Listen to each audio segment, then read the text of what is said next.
श्रीमद् भगवद गीता यथारूप अध्याय 18 उपसंहार संन्यास की सिद्धि। श्लोक 35। यया स्वप्नम भयम शोकम विषादम मदमेव च ना विमुंचति दुर्मेधा धृतिया सा पार्थ तामसी। हे पार्थ, जो धृति स्वप्न भय शोक विषाद तथा मोह के परे नहीं जाती, ऐसी दुर्बुद्धिपूर्ण धृति तामसी है। तात्पर्य, इससे यह अर्थ नहीं निकालना चाहिए कि सतोगुणी मनुष्य स्वप्न नहीं देखता। यहाँ पर स्वप्न का अर्थ अति निद्रा है। स्वप्न सदा आता है, चाहे वह सात्विक हो, राजस हो या तामसी। स्वप्न तो प्राकृतिक घटना है, लेकिन जो अपने को अधिक सोने से नहीं बचा पाते, जो भौतिक वस्तुओं को भोगने के गर्व से नहीं बचा पाते, जो सदैव संसार पर प्रभुत्व जताने का स्वप्न देखते रहते हैं और जिनके प्राण मन तथा इंद्रियां इस प्रकार लिप्त रहती हैं, वे तामसी धृति वाले कहे जाते हैं। श्लोक 36। सुखम त्रिदानीम त्रिविधम शृणु में भरतऋषभ अभ्यास द्रमते यत्र दुखांतम च निगच्छति।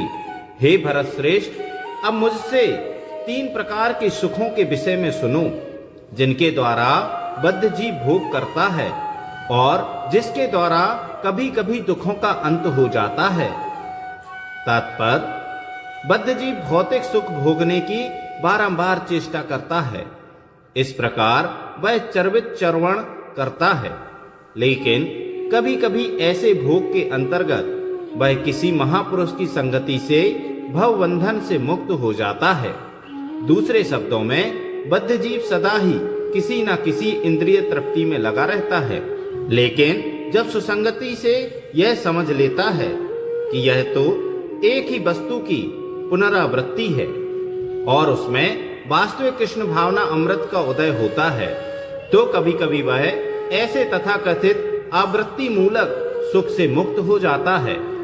श्लोक 37। यततग्रे विस्मे परिणामे अमृतोपमम तत्सुखम सात्विकम प्रोक्तात्म बुद्धि प्रसादजम।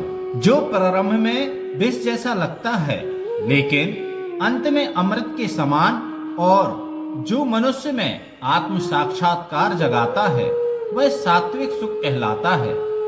तात्पर्य, आत्म साक्षात्कार के साधन में मन तथा इंद्रियों को बस में करने तथा मन को आत्म केंद्रित करने के लिए नाना प्रकार के विधि विधानों का पालन करना पड़ता है। ये सारी विधियां बहुत कठिन और विष के समान अत्यंत कड़वी लगने वाली हैं, लेकिन यदि कोई इन नियमों के पालन में सफल हो जाता है और दिव्य पद को प्राप्त हो जाता है, तो वह वास्तविक अमृत का पान करने लगता है और जीवन का सुख प्राप्त करता है। श्लोक 38। विषय इंद्रिय संयोगात् ततग्रे अमृतोपमम परिणामे विस्मिव तत् सुखम राजसम स्मृतम। जो सुख इंद्रियों द्वारा उनके विषयों के संसर्ग से प्राप्त होता है और जो प्रारंभ में अमृत तुल्य तथा अंत में विष तुल्य लगता है, वह रजोगुणी कहलाता है। तात्पर्य, जब कोई युवक किसी युवती से मिलता है, तो इंद्रियां युवक को प्रेरित करती हैं कि वह उस युवती को देखे, उसका स्पर्श करे और उससे संभोग करे। प्रारंभ में इंद्रियों को यह अत्यंत सुखकर लगता है, लेकिन अंत में या कुछ समय बाद वही विषतुल्य बन जाता है।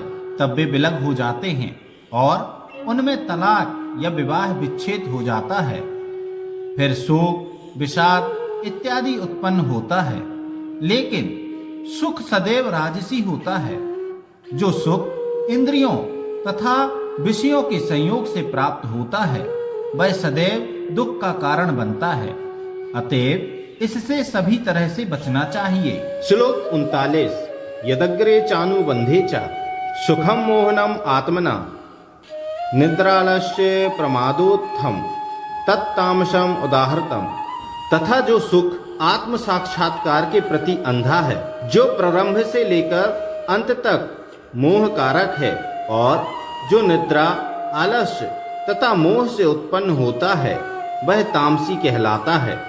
तात्पर्य जो व्यक्ति आलस्य तथा निद्रा में ही सुखी रहता है वह निश्चय ही तमोगुणी है।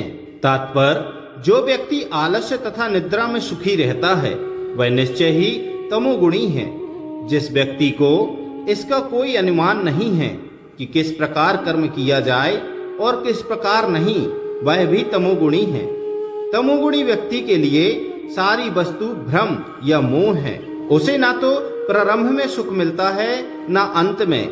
रजोगुणी व्यक्ति के लिए प्रारंभ में कुछ क्षणिक सुख और अंत में दुख हो सकता है, लेकिन जो तमोगुणी है उसे प्रारंभ में तथा अंत में दुख ही दुख मिलता है। श्लोक 40। ना तदस्ति पृथिव्यां वा दिवि देवेषु वा पुनः सततं प्रकृतिर्जैर्मुक्तम् यदेभिया स्यात् त्रिभिर्गुणया। इस श्लोक में स्वर्ग लोकों में या देवताओं के मध्य में कोई भी ऐसा व्यक्ति विद्यमान नहीं है जो प्रकृति के 3 गुणों से मुक्त हो।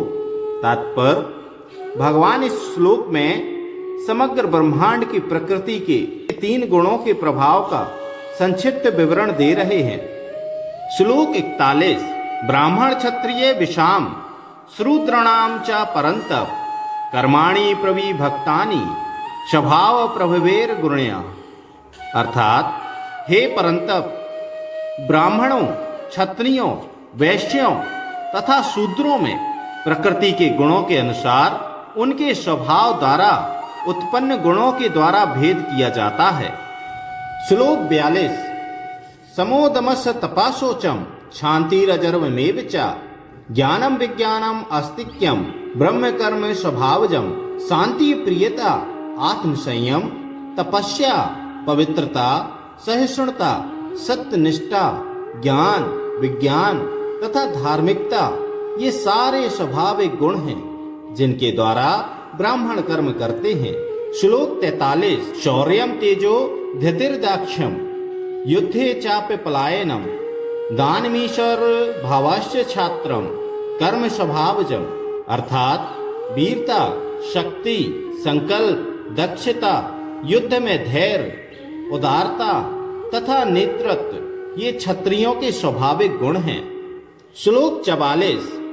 कृषि गोरक्ष वाणिज्यकम वैश्य कर्म स्वभावजम परिचार्यात्मकम कर्म शूद्रस्यपि स्वभावजम। कृषि करना, गौरक्षा तथा व्यापार वैश्यों के स्वाभाविक कर्म हैं और शूद्रों का कर्म श्रम तथा अन्यों की सेवा करना है। श्लोक 45। स्वे स्वे कर्मण्यभिरता संसिद्धिम लभते नरः स्वकर्मनिरता सिद्धिम यथा विन्दति तक्षणु।